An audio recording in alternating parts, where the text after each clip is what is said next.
लोग समझिए, भगवान कृपा करें मुझे कुछ, अरे कुछ नहीं, वो अधीन हो जाएंगे। बस बात को पकड़ लीजिए आप।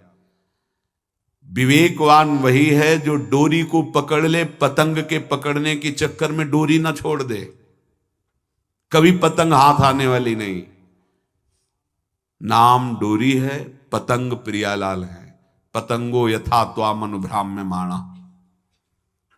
नाम मत छोड़िए, पकड़ते रहिए, घसीटते रहिए। एक एक नाम आपका ऐसा जैसे हम डोरी घसीटते जा रहे, पतंग नजदीक आती जा रही, ऐसे नाम जापक के समीप रूप प्रकाशित होने लगता है। जो नाम ध्यान पूर्वक जप किया जाता है, इसके लिए और कोई साधन की आवश्यकता नहीं। देखो, अगर आप विद्वान शास्त्र पद्धतियों को जानने वाले जनों का संग करोगे तो ऐसे शब्द बोले जाते हैं। माना कि नाम की महिमा है। हम ये भी जानते हैं कि नाम की महिमा में अगर जरा भी बात करें तो अर्थवाद नामापराध लगता है। ये हम बहुत विद्वानों की बात करें, पर भाई शास्त्र भी तो आज्ञा करता है, शास्त्र विधि का पालन भी तो करना है। ऐसा थोड़ी है कि आप नाम के बल पर शास्त्र विधि का त्याग कर दें। और हम जहां से बात कर रहे हैं ना, बोले कहां से बोल रहे हो?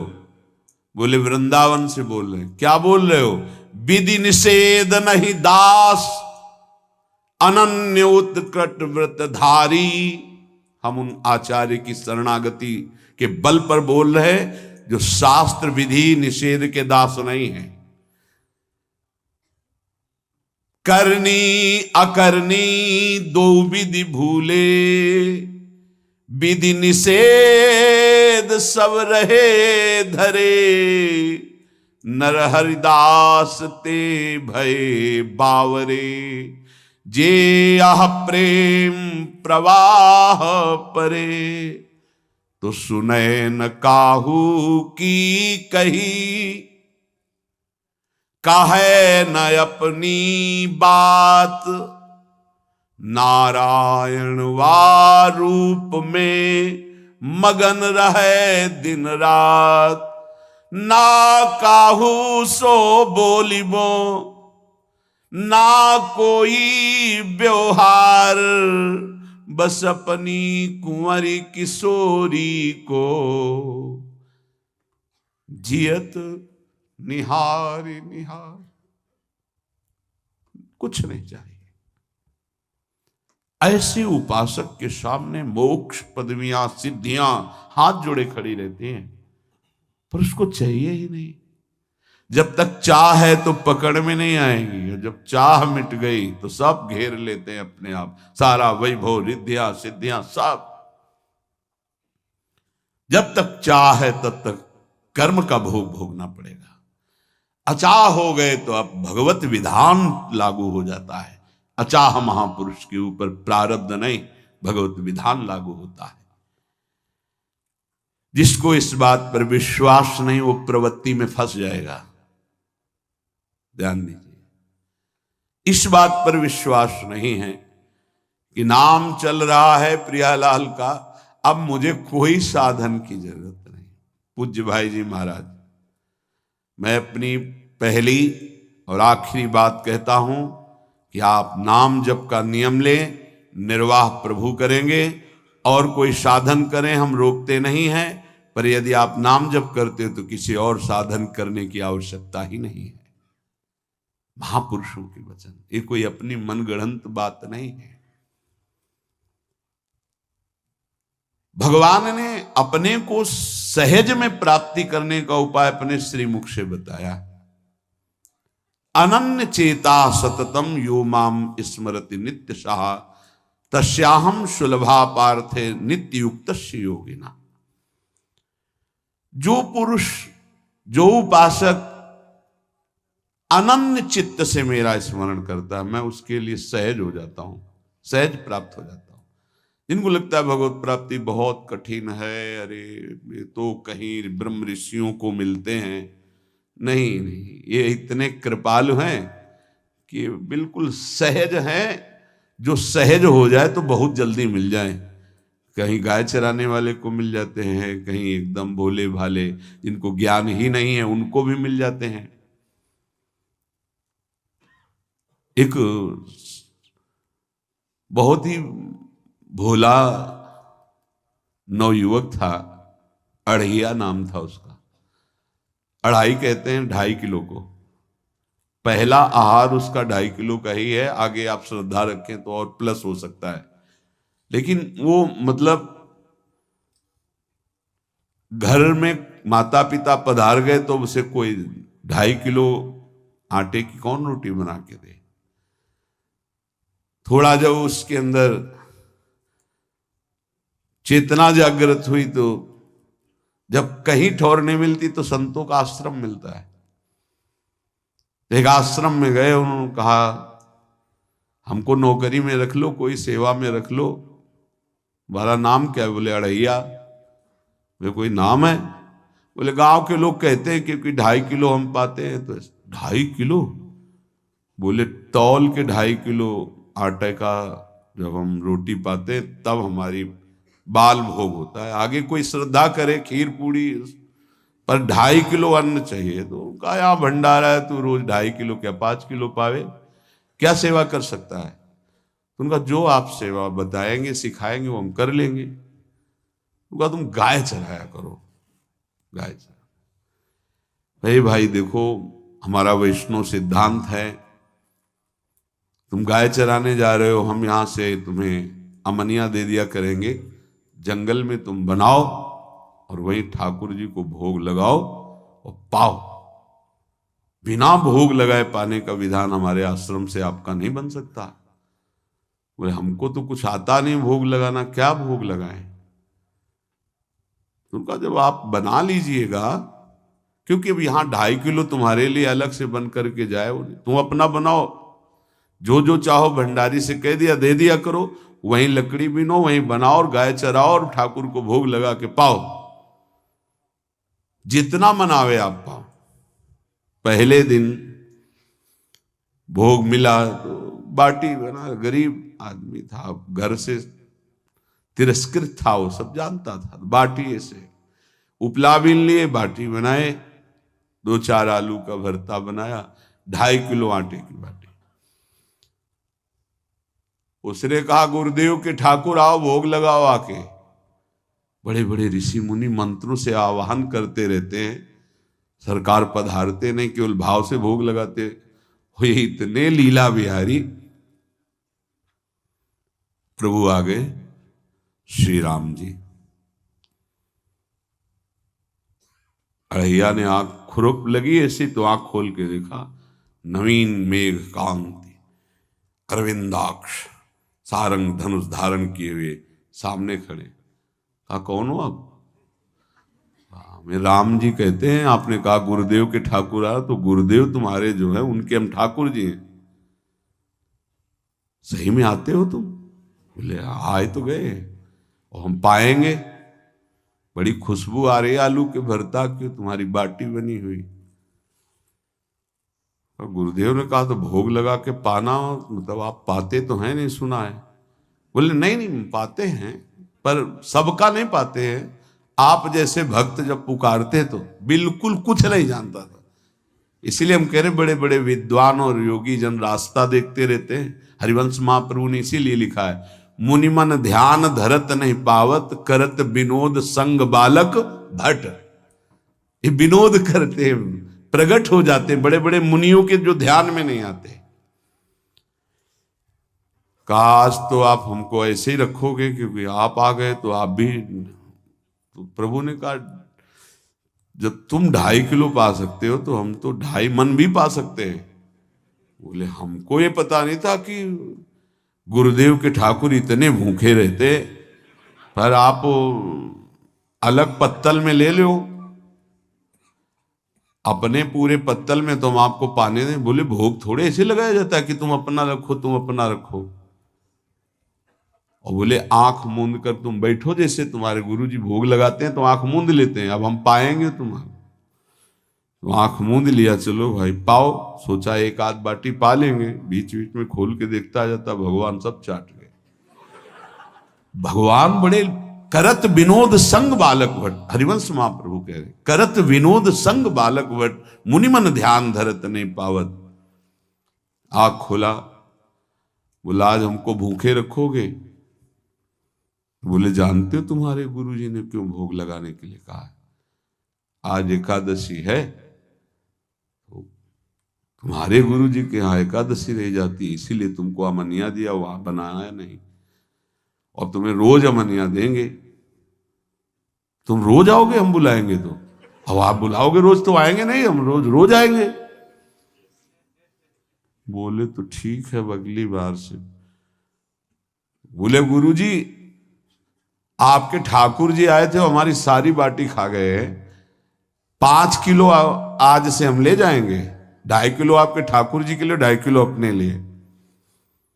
बहुत हंसी आई कि वहां कुंतलों का सब भंडारी का देखो, पूछने की जरूरत नहीं, जितना कह दे दो। 5 किलो के हिसाब से आटा के अनुसार भरता बनाने के लिए आलू वगैरह से सुबह से गाय लेके निकल जाता, जंगल में छोड़ दिए, उपला में ने आग लगाई, बनाया, वो गोले गोले रख करके, उसमें कोई समय तो लगता नहीं। आग पकी हो तो बहुत सुंदर बाटी बनती। बाटी बनाया, भुरता बना के, पत्तल बड़े बड़े जंगल के से, कहा गुरुदेव के ठाकुर पधारो। तो आँख खोल के देखा साथ में सिया जी। उसने कहा ये कौन है? बोले हमारी अर्धांगिनी है। तो कल क्यों नहीं बताया था आपने कि अर्धांगिनी भी है? ये भी पाती है? बोले हमारे जैसा है। जानकी जी बैठ गई, राम जी बैठ गए, बड़ा सकुच में, पर जानकी जी इतनी करुणा वात्सल्य बरस रही थी कि वो कुछ बोल नहीं पाया, बस देखा, ऐसे कहा पाओ गुरुदेव के ठाकुर। प्रभु आराम से, सिया जो खूब स्वाद बखान बखान करके पाए, वहां खोल कर देखता आज भी हम 2.5 किलो अपने लिए लाए थे, लेकिन ये दोनों पा गए। गुरुदेव 7.5 किलो। बोले क्यों?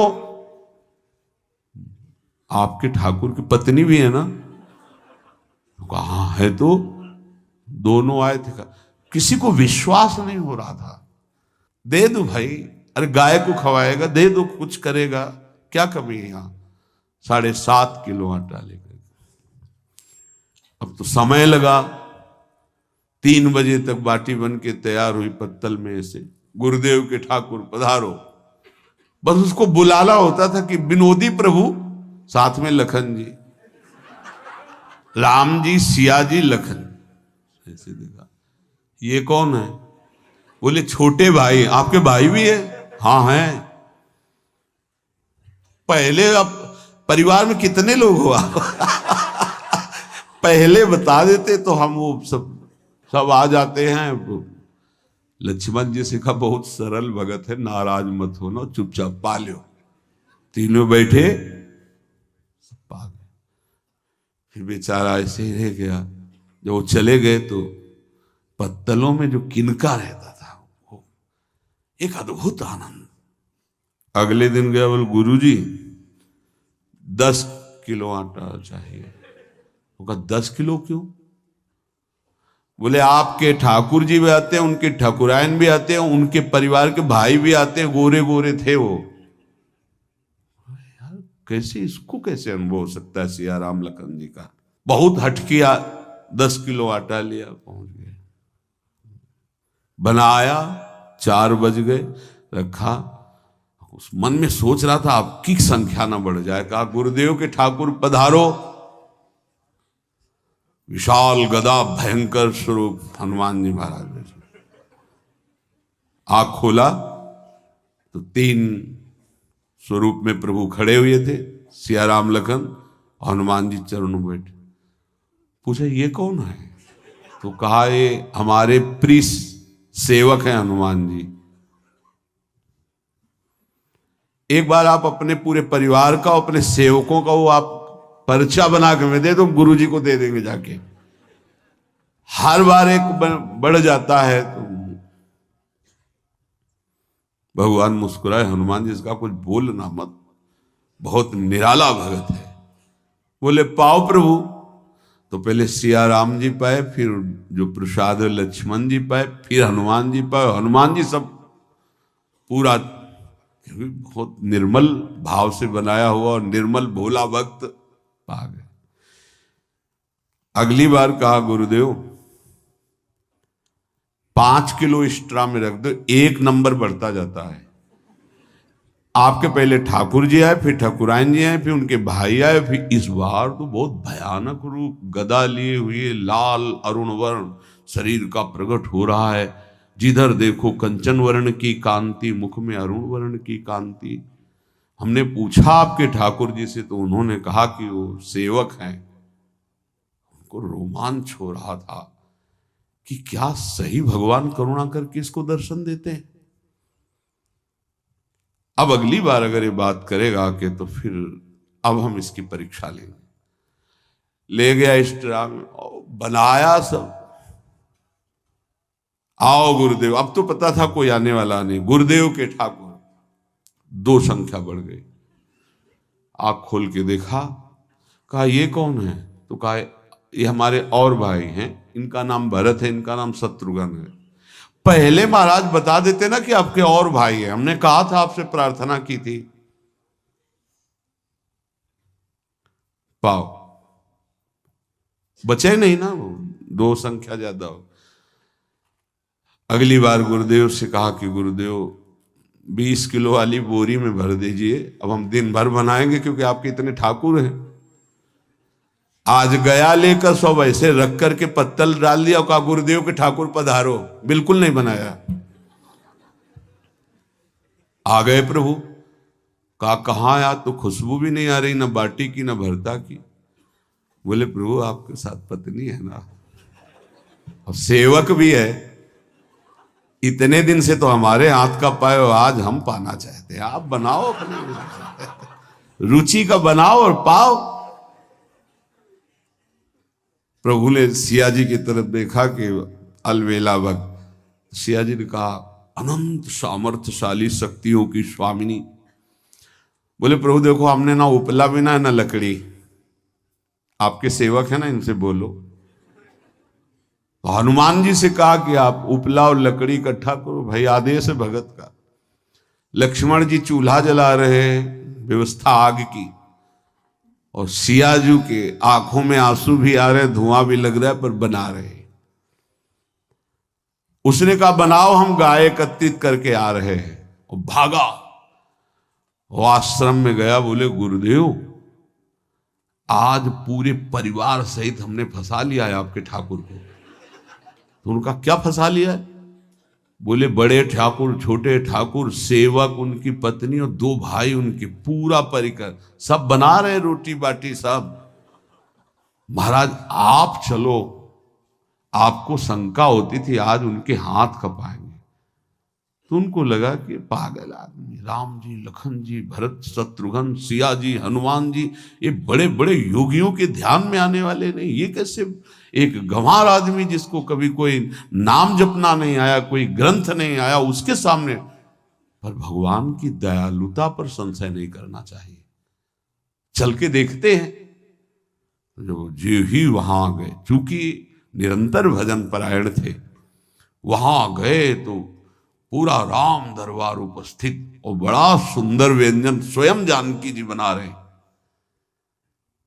प्रभु के चरणों में साष्टांग दंडोत है। कहा प्रभु लीला समझ में नहीं आई।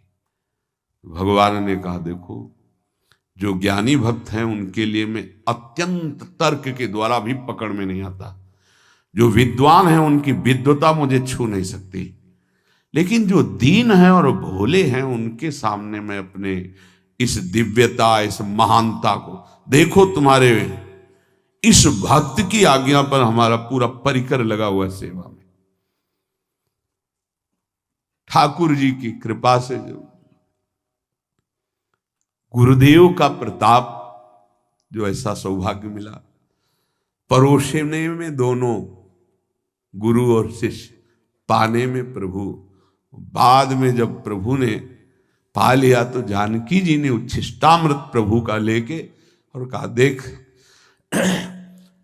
आज तक तू मुझे देख नहीं पाया देखते हुए भी, इसीलिए कृपालु हैं। एकांत में श्री तुलसीदास जी रोकर प्रार्थना करते हैं, जनक सुता जग जननी जानकी, अतिशय प्रिय करुणा निधान की, ताके जुगपद कमल मनाऊं, जासु कृपा निर्मल मति पाऊं। करुणा निधान प्रभु श्री राम की अतिशय प्राण संजीवनी मूरी, प्राण प्रिय सियाजू की, सीताजू के चरणों की वंदना करता हूं, जिससे प्रभु को पसंद है निर्मल मति निर्मल मन। उनकी कृपा से मेरा मन निर्मल हो जाए, मति निर्मल हो जाए। तासु कृपा निर्मल मति पाऊं। जीव ही जानकी जी ने अपने कर कमल से उस बालक को पवाया, अढ़ैया को, त्रिगुण माया का मल नष्ट हुआ। ओ जी सच्चिदानंद प्रभु का साक्षात्कार निहाल हो गया। कब कौन से गुण पर कैसे रीझ जाए विश्वास कीजिए, बस आवश्यकता सहज होने की। हमारी स्वामिनी जो सहज है, सहज होने की आवश्यकता है। जिसको ये कि कहां मुझे ऐसा दुर्लभ सौभाग्य, देखो कोई नाम जप उसके अंदर नहीं, कोई पाठ नहीं, कुछ नहीं। गुरुदेव ने कहा कि भोग लगा के पाना है, भगवत साक्षात्कार हो गया। विश्वास रखना चाहिए कि प्रभु हमें प्रतिपल देख रहे हैं, हमारे साथ हैं। सच्चिदानंद स्वरूप अपने आराध्य देव का निरंतर भजन और ध्यान पूर्वक भजन, ये दो बातें कह रहे हैं, भजन और ध्यान पूर्वक भजन। पहले भजन करने की क्रिया होती है, फिर भजन में थोड़ी रुचि होती है, फिर ध्यान पूर्वक भजन होता है। ध्यान पूर्वक भजन, चल रहे हैं, बैठे हैं, चेष्टा रहित हैं या चेष्टा युक्त हैं, हर समय वही नाम अक्षर मात्रा सहित एक एक शब्द गूंज रहा है, उसी में प्रियालाल का रूप झलक रहा है। अब हृदय में ध्यान है, मुख में नाम है, मंत्र है, इससे बढ़कर जीवन क्या। विश्वास भक्त को ही होता है, अन्य को हो ही नहीं सकता। कोई भी अगर अपनापन होता है तो प्रियालाल झलकते। जिस समय वो कटा उसी समय वो सामने है। मैं हूं ना, तो किसकी तरफ देख रहा है? बस ये जैसे कहा जाता है कि प्रभु वृंदावन से बाहर एक कदम नहीं रखते, तो हमारे भक्त जहां होते हैं वृंदावन के, वहां प्रियालाल जाते। ध्यान रखना, वहीं वृंदावन भूमि प्रकाशित होती है। चाहे वो लाखों कोस दूर हो, वृंदावन वहीं प्रकाशित होगा, उन्हीं के सामने प्रियालाल होंगे। ये भक्ति विश्वास का मार्ग है। तुम्हारा एक ही कर्तव्य है, सब जगह से अपनापन हटा के अपने इष्ट में रखना और उनका चिंतन करना। बस हमारी यही साधना है। फिर तो प्रभु की ओर से जो कृपा की धारा आएगी कि आप उस पर बह जाएंगे। जितना जितना कृपा में डूबते जाएंगे, उतना उतना प्रेमानंद बढ़ता चला जाएगा। ये सौभाग्य कभी निर्गुण उपासक को प्राप्त नहीं होता। पूज्यपाद उड़िया बाबा जी महाराज, प्रभु का साक्षात उसको दर्शन होता है, प्रभु उससे संभाषण करते हैं, प्रभु उसके साथ खेलने लगते हैं। ये निराकार की उपासना वाले उपासक को कभी सौभाग्य नहीं मिलता। भगवान की इस उपासना वाले को निराकार तत्व का बोध हो जाता है। ध्यान रखना, हमारा स्वरूप चराचर जगत का स्वरूप, भगवान का स्वरूप, सबका बोध हो जाता है प्रेम मार्ग के पथिक को। और सगुण साकार स्वरूप में जो प्रभु विराज, उनके साथ खेलना होता है। जो सगुण उपासक, साकार उपासक हैं, उनको तो निर्गुणोपासना का जो फल है सर्वत्र तत्व अनुभव, ये स्वाभाविक हो जाता है। लेकिन जो निर्गुण निराकार उपासक, उसको साकार रूप में दर्शन, संभाषण और लीला में ये नहीं होता है। बड़ा भाग्यशाली है, अनेक जन्मों का उसका भजन सिद्ध हुआ, जिसको प्रभु के साकार रूप की भक्ति करने का अवसर मिला। सेवा से सीधे भगवत प्राप्ति है। आप बात समझ लीजिए। बहुत करुणा में युगल सरकार है, मेरे लिए माला बनाई। आपको पता नहीं, जब आप फूल उठाते हैं गुंथन करने के लिए, उसे ग्रथित करते हैं, उसे माला रूप देते हैं, वो उसी समय आपके भाव और आपकी क्रिया दोनों को देख रहे हैं। बहुत पुलक करके वो धारण करते हैं। जब कैसे जाना कि पुलक कर, वो पुलकित है तो यहां पुलकन आ जाती है। जब यहां पुलकन आती है तो पता है हमारे स्वामी पुलकित है। स्वामी पुलकित है तो साधन नहीं दे। ये घर की दासता है। तो दासता दो प्रकार की होती है। एक बाहर का दास लाया हुआ, जो व्यवस्था उसकी मनोकामना पूर्ति अर्थ आदि के द्वारा। एक होता है घर जाया दास, जिसको पेमेंट से मतलब नहीं होती, अर्थ से नहीं मतलब होती, वो केवल सेवा सुख के लिए ही होता है। अपने स्वामी को प्रसन्न देखकर वो गर्वित होता है, आनंदित होता है। ये जो और सेवाएं करते हैं, ये घर जाए दास नहीं है। कुछ तो बहुत विनोद भरी बात होती है जो सेवा शब्द से ही बहिष्कृत हैं। जैसे, हे प्रभु आप हमारा अमुक काम कर दीजिए, मैं आपको 56 भोग लगाऊंगा। घूस नहीं, जैसे कि साहब आप एक काम कर दीजिए, इतने से ऐसी व्यवस्था आपकी कर देंगे। यह देखो ना, हंसी की बात है कि नहीं। अनंत ब्रह्मांडों का भरण पोषण करने वाले प्रभु को प्रलोभन दे रहा है। अब वो 56 भोग लगाएगा तो ललचा के वो काम पूरा कर देंगे। यह देखो ना कैसा मूढ़ता छाई है। भगवान हमारा ये काम कर दो, आपको इतने रुपए देंगे। ऐसे 1,51,000 रुपया चढ़ाएंगे आपके ऊपर। अरे माँ लक्ष्मी चरण चापती रहती, बावरे देने लेने की वहां बात मत कर।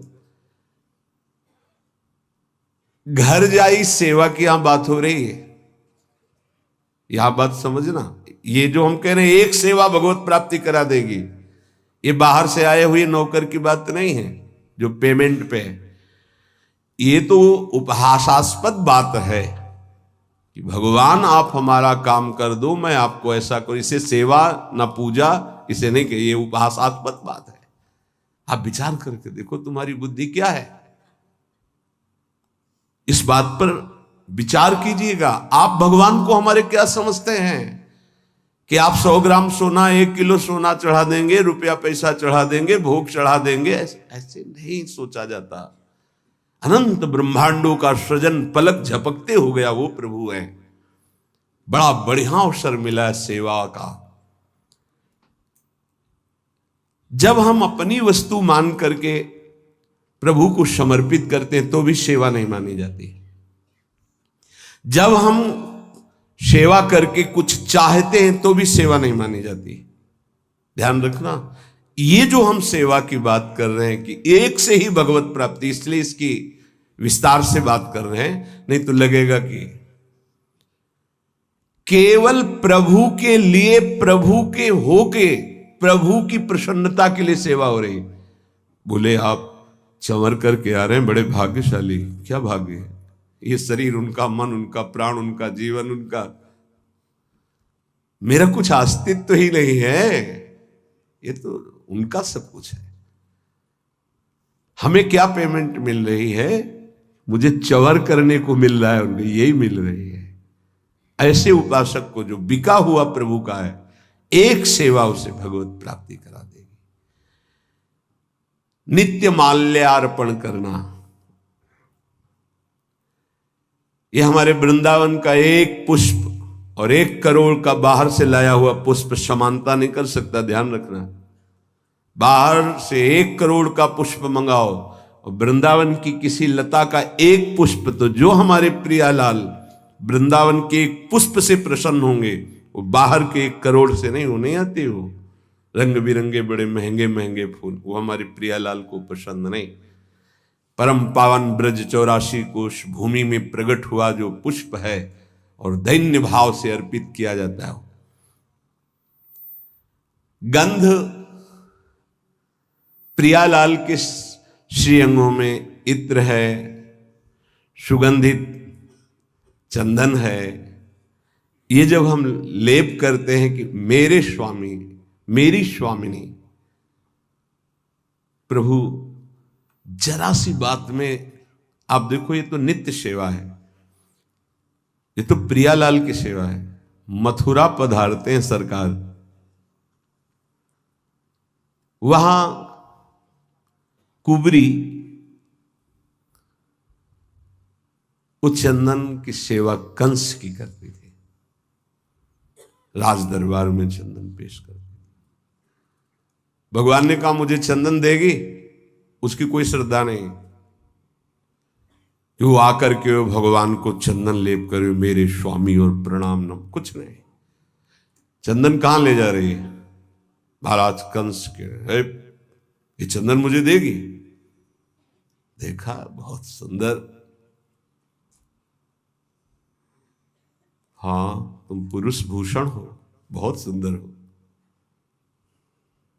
चंदन तत्काल भगवान ने श्री चरण का स्पर्श करा के झटका वाला एकदम सीधी सुंदर दिव्य रूप। अब तो पीतांबर पकड़ लिया, कहां जा रहे हो? बोले आएंगे हम आपसे, मिलेंगे आपसे। जब उद्धव जी के साथ गए तो उद्धव जी को वो सर्वाश्चर्य हो रहा था कि ये प्रभु मुनियों के ध्यान में ना आने वाले, इसको ये सौभाग्य मिला, केवल एक बार चंदन लगाने का सौभाग्य। एक दर्जी ने अब सखाओं के जो जैसे कपड़े थे सब वैसे वो काट करके सिल कर बिल्कुल फिट कपड़े में, कुल परंपरागत ऐश्वर्य बढ़ता रहे और अंतिम समय मेरे धाम को आए। सुदामा नाम के माली ने माला धारण करा दी। एक एक बार की सेवा में भगवत प्राप्ति, कुल परंपरागत ऐश्वर्य बढ़ता रहे, ऐसा वो हमारे प्रभु हैं। हमारे प्रभु के भी प्रभु हैं प्रेम, और प्रेम का मूर्तिमान स्वरूप है लाडली। आप कहेंगे प्रभु के प्रभु, हाँ अगर प्रभु को कोई अधीन कर पाया है तो प्रेमाधीन कहा गया प्रभु का, और वो प्रेम का मूर्तिमान स्वरूप हमारी प्रिया जो है। और प्रियालाल दोनों को आपने माला अर्पित की। एक बार माला अर्पित किया तो भागवत में पढ़ के देखिए, एक बार चंदन अर्पित किया तो आप पढ़ के देख लीजिए, एक बार वस्त्र पोशाक सुधार दी तो आप पढ़ करके देख लीजिए। जबकि किसी विशिष्ट भाव सेवा में नहीं कि वो भावावेश में दास्य भाव, सख्य भाव, कांता भाव, सहचर्य, कोई ऐसे भाव का विशेष। जो नित्य प्रभु को चंदन अर्पित करता है, गंध अर्पित करता है, व्यजन पंखा करता है। बरसाने में लाडली जी की पंखा सेवा में एक बाबा वयोवृद्ध रहते, उनकी टांग में फोड़ा हुआ और उसने कैंसर रूप रख लिया। सेवा से नहीं हटते थे, बहुत कष्ट रहता। तो किसी भगत ने देखा तो कहा कि आप चलो एक बार मथुरा चलना पड़ेगा। वहाँ कहा पंखा सेवा छोड़ के, तो बोले आप जहाँ लाडली जी का मध्याह्न में शयन होगा हम गाड़ी लेके आ जाएंगे, आपको मथुरा ले चलेंगे और आपको सेवा के समय उपस्थित कर देंगे। तो राजी। जब आज डॉक्टर को देखा तो उनका है तो पैर कटेगा, ये ठीक तो होने वाला है नहीं। उनका नहीं नहीं, फिर हम श्री जी के पास नहीं जा पाएंगे, पंखा नहीं कर पाएंगे। नहीं नहीं, हम मरेंगे बस श्री जी के सेवा करते करते, ये सब नहीं कराएंगे, कोई दवा नहीं, हमें छोड़े। श्री जी के पास छोड़ दिया पंखा। रात्रि में जब श्री जी शयन करती तो बाहर हो गए। तंद्रा से आई लाडली जो आई, बाबा तो को कहां पीड़ा है? ऐसे देख बाबा, खड़े होके देख, कोई पीड़ा नहीं तेरे। चेतना आई, खड़े हुए एकदम फिट, कहीं कोई कष्ट ले, एकदम कर तुम अन्यथा कर तुम, स्वामिनी की सेवा में जरूरत है। सच्ची मानिए, ये तो उनका लीला विलास है कि पांच भौतिक नाशवान शरीरों की भक्तों में पीड़ा देखी जाती है। वो केवल बाहरी, आंतरिक जो महासुख मिलता है उसको कौन देख पाता है। तांबूल दानम, श्री स्वामिनी जी को ये अपनी सेवा पद्धति में है। भोग पवाया, आचमन कराया और पान की बीड़ी युगल सरकार को अर्पित की। मृदु मधुर पाद संवाहनम, जब हम श्री जी को शयन करा रहे हैं, ऊपर से वस्त्रावेष्टित किया, भाव में से बैठ गए, प्रियाजू के चरण चाप रहे, लालजू के चरण चाप। आपको लग रहा है कि खिलवाड़ हो रहा है, इसी से अधीन हो जाएंगे वो।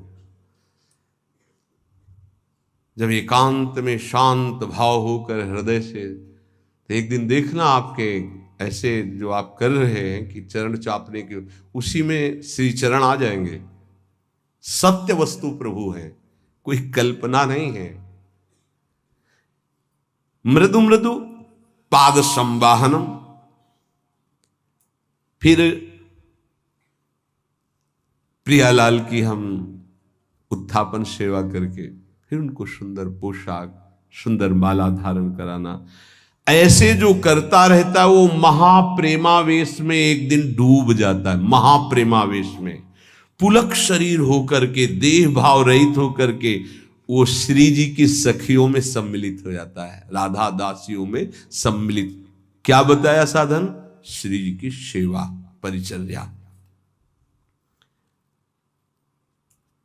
कब ऐसा होगा? कृपा दृष्टिर्दासे हरि हरि कदा श्यान्मयी तयो रिह प्राप्यई कांतम प्रतिदिन मदसुर विलप भो।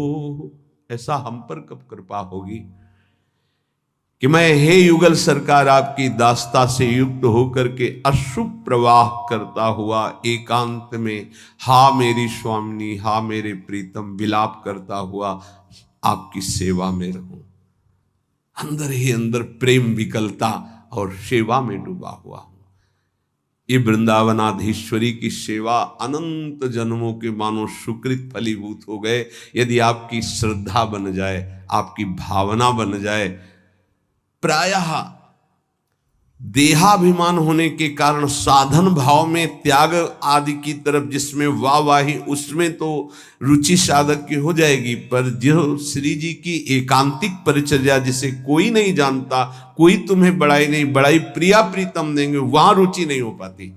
जिसमें चार लोग देखें उसमें रुचि हो सकती है, जिसमें प्रिया प्रीतम देखें उसमें एकांतिक रुचि होना है बड़ी विशेष कृपा की बात। इसीलिए कह रहे कृपा दृष्टिर दासे हरि हरि कदा श्यान मई तयो। इस दास पर कभी ऐसी कृपा दृष्टि करो हे हरि, हे प्रभु, हे प्रियाजू, कि आपकी दासता की रुचि हो जाए, बस और कुछ नहीं, आपकी दासता की रुचि हो जाए। स्वयं आचार्य चरण अपने कर कमल से वृंदावन के वृक्षों से, लताओं से गिरी हुई सूखी लकड़ी बीनते थे और रसोई बनाते थे।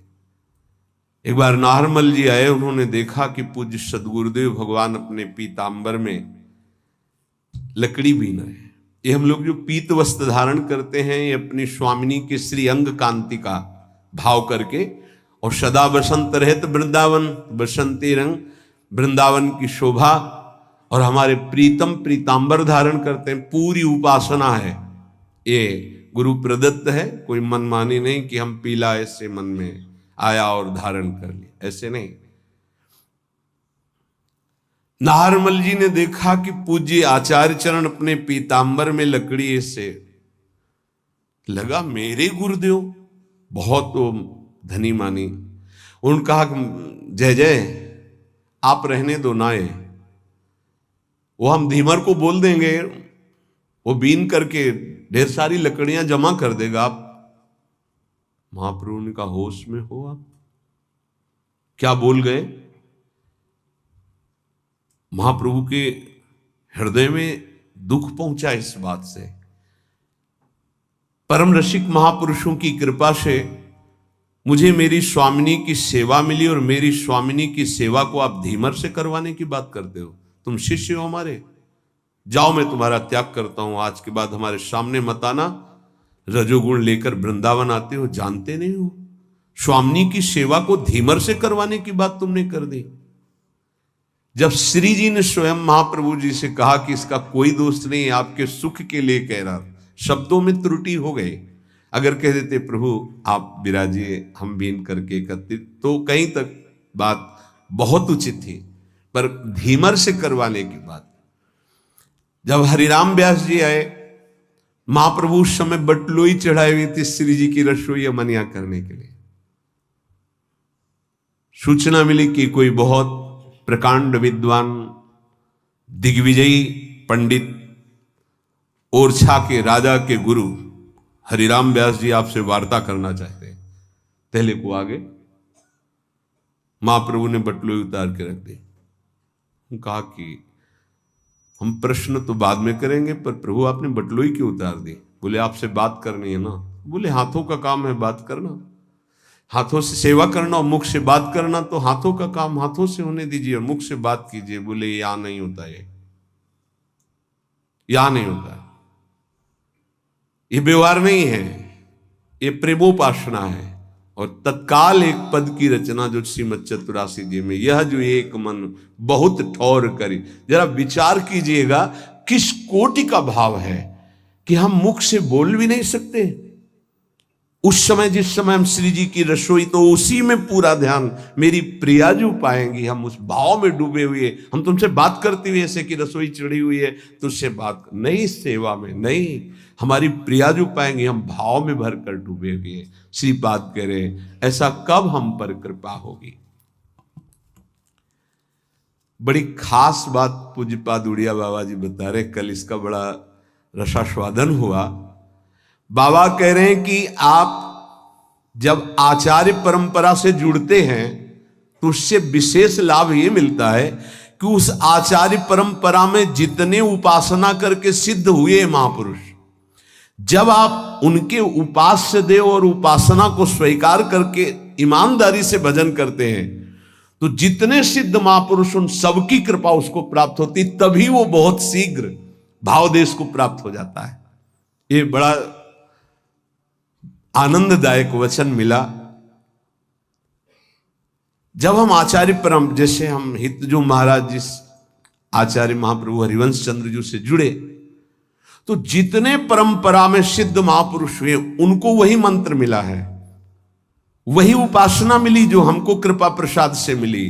तो जब हम अपने उपास्य देव की प्रियता श्री राधा वल्लभ लाल जी की अपने भाव में जितना हमारे अंदर हम सेवा शुरू करते हैं, तो सब आचार्य परंपरा, आचार्य से लेकर परंपरागत जितने सिद्ध हैं सबकी कृपा प्राप्त होती है, जिससे वो उस महान रस को प्राप्त कर पाता है। जितने भगवत स्वरूप हो गए उन सबकी शक्ति उसकी सहायता करती उपासक की, जो आचार्य परंपरा से। इसीलिए आचार्य परंपरा से जुड़ने का बहुत बड़ा महत्व है। मनमानी भजन करने का फल है गुरुदेव की प्राप्ति, जो आचार्य परंपरा से है। ये नवीन कल्पना करके जो छोटे छोटे समुदाय, तो यहां पूज्यपाद बाबा कह रहे हैं कि समुद्रमयी उपासना, ये कोई सरोवरमयी उपासनाएं नहीं होती कि छोटे छोटे, आचार्य परंपरा से होना चाहिए। इसीलिए भगवान आचार्य रूप में अवतरित होते हैं, परंपरा प्रकाशित करते हैं। तो जहां जुड़े वो आचार्य परंपरा से जुड़े। किसी की वाक माधुरी उससे प्रभावित होकर नहीं। पहली बात, शब्द ब्रह्म का ज्ञान और पर ब्रह्म का बोध अत्यंत आवश्यक है जहां हमें जुड़ना है। शब्द ब्रह्म तो वो अपनी अनुभूतियां बता सकता है, पर ब्रह्म उसको अनुभूत है। अगर अनुभूत नहीं, भगवत प्राप्त नहीं, ब्रह्म बोध नहीं, तो क्या बताएगा वो, फिर पकड़ में नहीं आएगी बात नहीं बनेगी। आचार्य परंपरा से गुरुमंत्र उपासना पद्धति करने वाले पर आचार्य परंपरा के समस्त सिद्धों का कृपा प्रसाद प्राप्त होता है। जो तुम्हें मंत्र मिले और उपासना की निष्ठा मिले उसमें पक्के हो जाओ। पक्के, किसी भी स्थिति में अपना मंत्र छूटना है ना उपासना छूटनी, ये पक्का समझ लो, तब पक्के हो जाओगे। चाहे कोई कितनी भी हमारे सामने निंदा करे, कैसी भी परिस्थिति रख दे, हम मंत्र और अपनी निष्ठा से ना डगमगाए। जैसे सप्तऋषि आकर पार्वती जी से कहते हैं कि तुम्हें महादेव जी में क्या गुण दिखाई दिया और ऐसा ऐसा, पर उनकी निष्ठा, कोटि जन्म लग रगर हमारी, बरऊं शंभु न तरहूं कुमारी। और मंत्र गुरुदेव नारद, तजऊ न नारद कर उपदेशु, आप कहें सतबार महेशु। दोनों बात, मंत्र निष्ठा गुरु वाक्य और उपासना निष्ठा जो इष्ट गुरुदेव ने दिए उनकी उपासना पद्धति सहित। यदि ये दो बात पक्की हो जाए तो हर समय आपकी स्वाभाविक भजन वृत्ति जागृत हो जाएगी। जब तक ये पक्की नहीं होती तभी तक अखंड भजन नहीं होता। अखंड भजन की जो वृत्ति जागृत होती वो ऐसे उपासक पे होती कि विषय भोगों की उपस्थिति में इंद्रियों का विषय भोग ना करने की प्रवृत्ति होना, बिल्कुल नहीं, रुचि नहीं। हर विषय उपस्थित हो और तुम्हारे अंदर भोगने की इच्छा ना, उसे कहते हैं भजन की वृत्ति जागृत हुई। नारायण हरि भजन में पांचों न सुहात, विषय भोग निद्रा हंसी जगत प्रीति बहुबात। तो देखो अभी भजन कहाँ है हमारा, कहां भजन की वृत्ति है, कहां निष्ठा परिपक्व है, कहां मंत्राकार वृत्ति है। प्रभु का नाम वांछा कल्पतरु है, फिर उपासक क्यों मांग करता है? मत मांग करो, वो वांछा कल्पतरु, वो देख रहे हैं आपको जो जरूरत है वो अपने आप कर देंगे। ज्ञाने की मांगने की बिल्कुल जरूरत नहीं।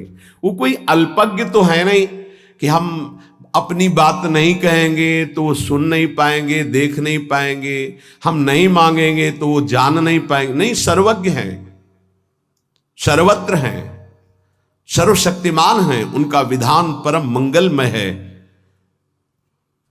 अगर वांछा करनी, आशा करनी तो एक ही बात की करो कि आप मिल जाओ। आप मिल गए तो सब मिल गया। अखिल कोटि ब्रह्मांडों का स्वामी मेरा हो गया तो सब ब्रह्मांड की वैभव संपत्ति भी तो मेरी हो गई। और सही पूछो तो इच्छा ही खत्म हो जाती है। भगवदानंद का स्फुरण होते ही न सोचते न कांक्षति, कोई चाह नहीं, कोई इच्छा नहीं, कोई शोक नहीं।